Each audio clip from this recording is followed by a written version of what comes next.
Hi guys! Nandito kami ngayon sa McKinney Live and these are the foods sa lunch.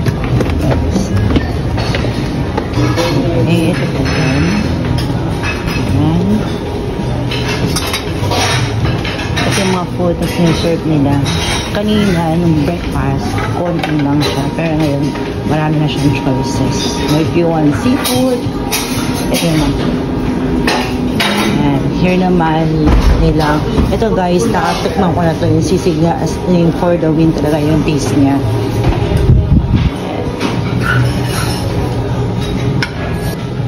Ayan, may mga gintal-gintal nila.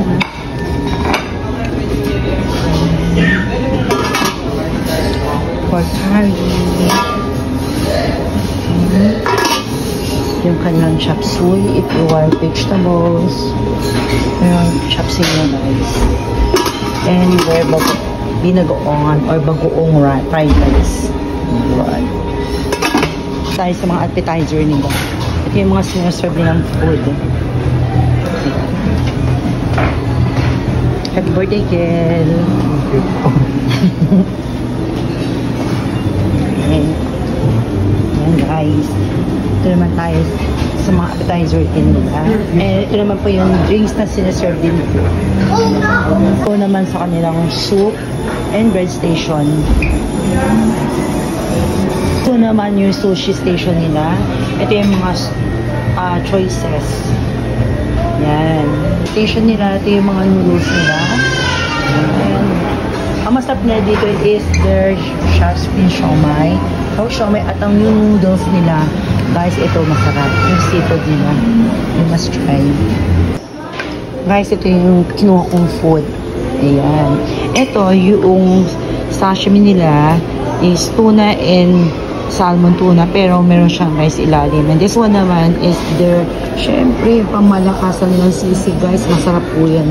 Thumbs up po yan. Highly recommended. Guys, ngayon magpunta naman tayo sa kanilang mga dessert. So, ito yung mga kanilang sinaserve. Ayan. Diba guys? Talagang mouth-watering talaga. Ayan. Talagang busog na busog ka dito. Especially me, I love sweets. Ito naman po yung kanilang salad. If you want halo-halo, nagsaserve din po sila.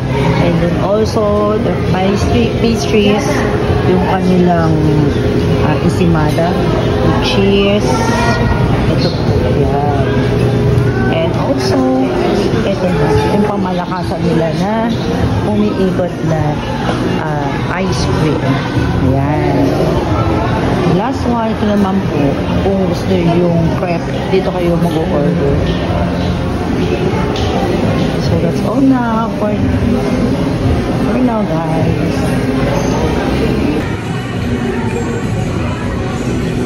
Ang ganda.